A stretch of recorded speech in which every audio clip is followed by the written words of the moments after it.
I didn't plan to feel alive that night. The party wasn't even my idea. My best friend insisted that I needed to celebrate my freedom. She filled my living room with fairy lights, music that felt too upbeat for my mood, and people I barely knew. I smiled, I laughed at the right moments, but inside I still felt hollow. The divorce papers were signed only 2 weeks ago, and every corner of my house still smelled like him. And then he walked in. I didn't know his name yet. He wasn't part of my circle, but he moved through the room like he owned it. Confident, magnetic, the kind of man who could hold a conversation without even trying. His eyes swept over everyone casually, until they found me. That look stopped my breath. It wasn't just a glance, it was recognition, like he already knew me or wanted to. And for the first time in months, I felt my skin warm under someone's gaze. He made his way over, slow, deliberate, as if there was no one else worth talking to. "Divorce party?" he asked, a playful smile tugging at his lips. I laughed softly, trying not to stare at his mouth. Apparently, my friend thinks I need to be reminded I'm still alive. "Do you?" His tone was teasing, but his eyes, God, his eyes were so direct it felt like a challenge. I didn't answer. I couldn't. He extended his hand. "I'm Daniel." His grip was warm, steady, but it was the way he held my hand for just a second too long that made my chest tighten. I should have let go first. I didn't. We talked, standing too close for two strangers. Every word felt like a thread pulling me in tighter. The music faded. The people blurred. All I could focus on was the way he leaned in slightly when I spoke, like he didn't want to miss a single word. And when his hand brushed mine, accidentally, intentionally, I couldn't tell. I felt the tiniest spark run through me. "Can I get you a drink?" he asked. I nodded, and as he walked away, my heart wouldn't slow down. I told myself it was just a harmless flirtation, that I wouldn't let it go anywhere. But when he came back, 2 glasses in hand, and our fingers touched again, this time on purpose, I realized how badly I wanted to feel wanted. And from the way he looked at me, he already knew. I didn't know it yet, but that night would change everything. Daniel didn't leave my side after that. We stood in the corner of my own living room, like the rest of the party didn't exist. I told him pieces of myself I hadn't planned to share. How strange it felt to be single again. How part of me still felt like I was waiting for my ex to walk through the door. He listened. Really listened. Not with pity, but with that quiet intensity that made my chest feel tight. "You deserve better," he said softly, almost like he was stating a fact. The words made something inside me ache. We drifted to the balcony, away from the noise and laughter. The air was cool, but standing beside him I felt too warm. He leaned on the railing, close enough that I could feel the heat radiating from his body. "You seem calm," I said, watching him. He smiled slightly. "Not calm. Just sure of what I want." Those words hung between us like electricity. My breath caught, but I forced a small laugh. "And what do you want?" His gaze dropped to my lips for a second, just long enough for me to notice. Then back to my eyes. "Right now." His voice was low, deliberate. "To know what you'd do if I kissed you." My heart pounded so hard I was sure he could hear it. I wanted to say something clever, but my lips parted uselessly. My body betrayed me, leaning in ever so slightly, as if it already knew the answer. The door opened behind us, breaking the moment. Someone from the party called my name, and I stepped back too quickly, pretending to need more wine, pretending I wasn't trembling. Daniel didn't push. He just gave me that smile again, like he could wait all night if he had to. And that terrified me, because I wasn't sure I could. When I returned with a drink, he was still there, waiting. His hand brushed my lower back as I stepped close. It wasn't a kiss. It wasn't even bold. But that single touch sent heat flooding through me. And in that instant I knew, if he kissed me tonight I wouldn't stop him. I just didn't know how far I'd let myself fall. The party slowly thinned out, laughter fading into the background as people left in pairs or small groups. My best friend gave me a knowing look before slipping out with the last of them. And suddenly it was just the two of us. The room felt bigger, quieter, heavier. I pretended to tidy up empty glasses, but my hands were shaking too much to be convincing. Daniel just watched me, leaning casually against the wall, his eyes never leaving mine. "You don't have to be nervous," he said softly.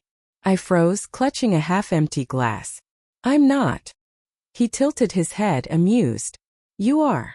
I wanted to argue, but my voice caught. Because he was right. I hadn't felt this alive in so long, and it terrified me. He walked over, slow and unhurried, until he was standing just close enough that I could feel his presence all over my skin. I should probably thank your friend for inviting me tonight, he murmured. My breath hitched. Why? Because otherwise.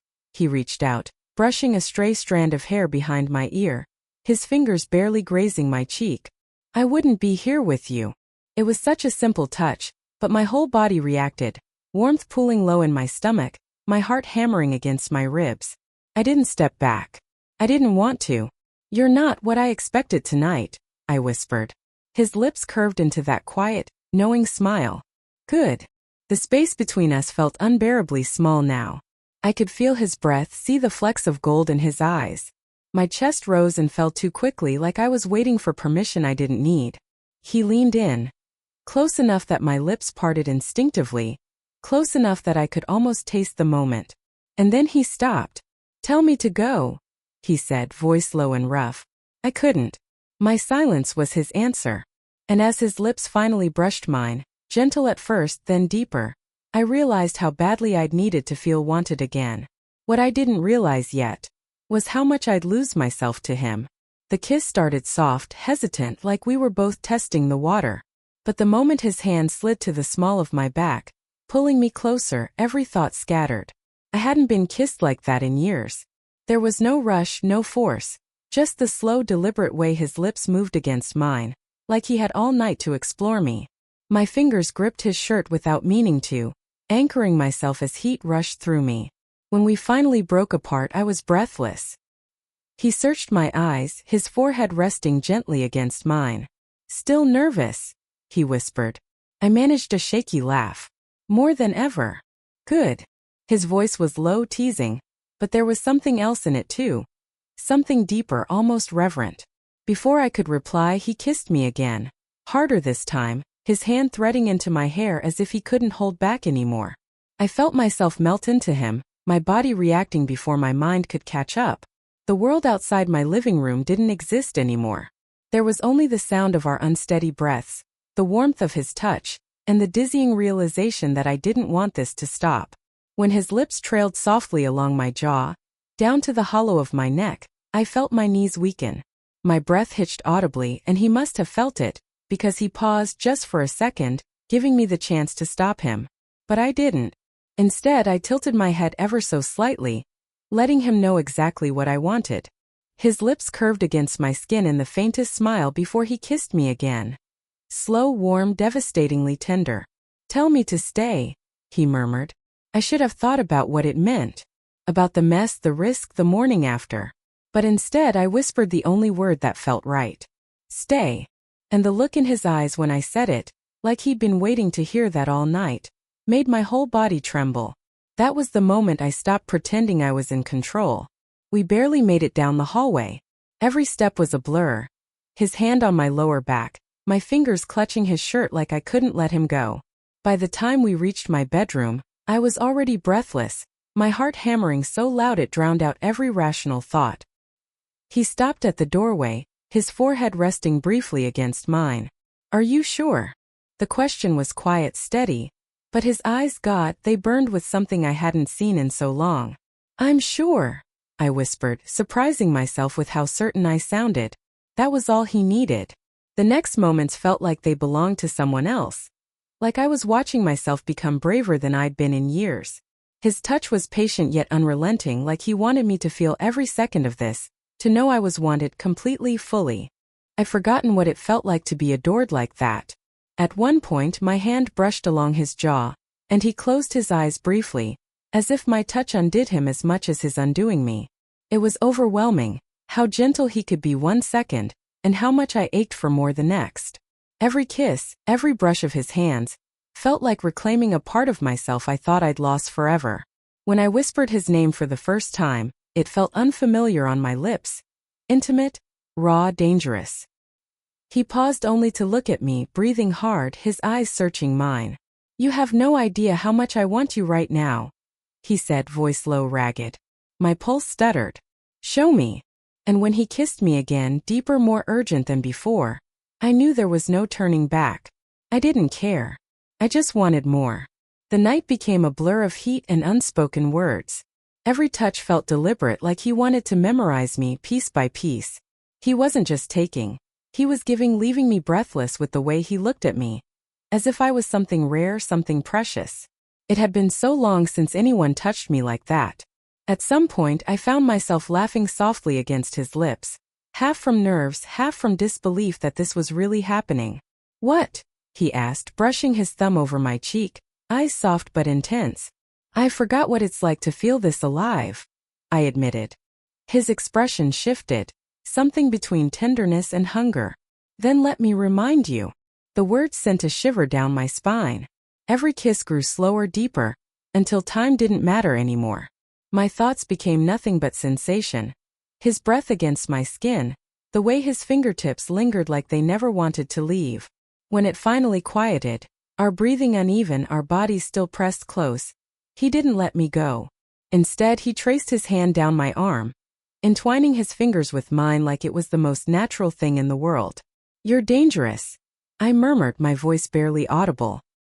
He smiled faintly, his forehead resting against mine. "You have no idea."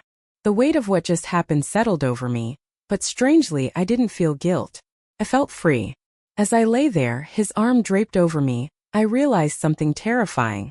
I didn't want him to leave. And deep down I knew this wasn't going to be just one night. I had no idea how right I was. The morning light was soft, spilling through the curtains in pale golden streaks.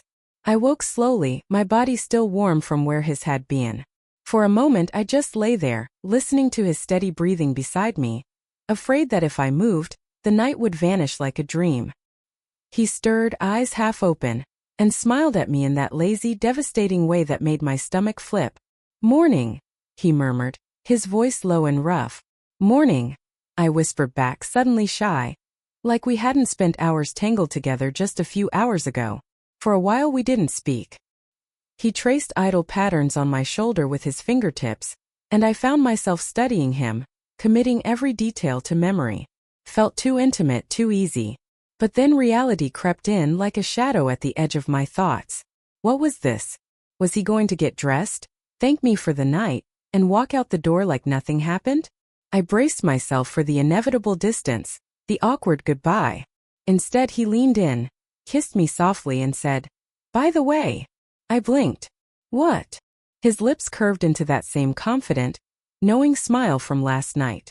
"I'll see you at work today," he said casually, like it was nothing. "I'm your new boss." I froze. For a second I thought I'd misheard him.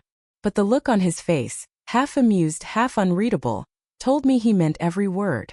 My breath caught, a mix of shock and something else entirely, because suddenly everything about last night felt so much more dangerous. And my heart was already too far gone to care. I sat up slowly, my mind spinning. "You're what?" I finally managed, my voice a shaky whisper. He propped himself up on one elbow, watching me with that maddeningly calm expression. "Your new boss. Officially starting today." My stomach twisted, equal parts panic and exhilaration. "You could have mentioned that before last night."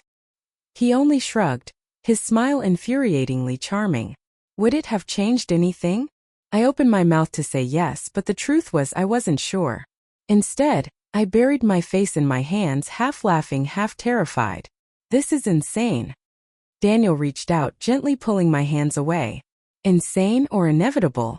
His voice was steady, sure, as if this was the most natural thing in the world. And the worst part was I wanted to believe him. "You realize how bad this looks?" I muttered, but my tone lacked conviction. He leaned closer, his lips brushing my temple. "Only if we let it." And just like that, all my carefully built defenses wavered again. Because he wasn't just confident, he made me feel wanted, alive, like I was worth every risk. Still, as I got dressed that morning, my mind churned with questions. What would happen at work? Would we pretend nothing happened? Or would the tension between us only grow worse, stronger, sharper, until neither of us could resist it? He kissed me once more at the door, his lips lingering on mine just long enough to make my heart race all over again. "See you soon," he said with that maddening smile. And as I watched him walk away, a single thought pulsed in my chest, terrifying and thrilling all at once. This wasn't over. Not even close. Walking into the office that morning felt like stepping into another life. Everything looked the same.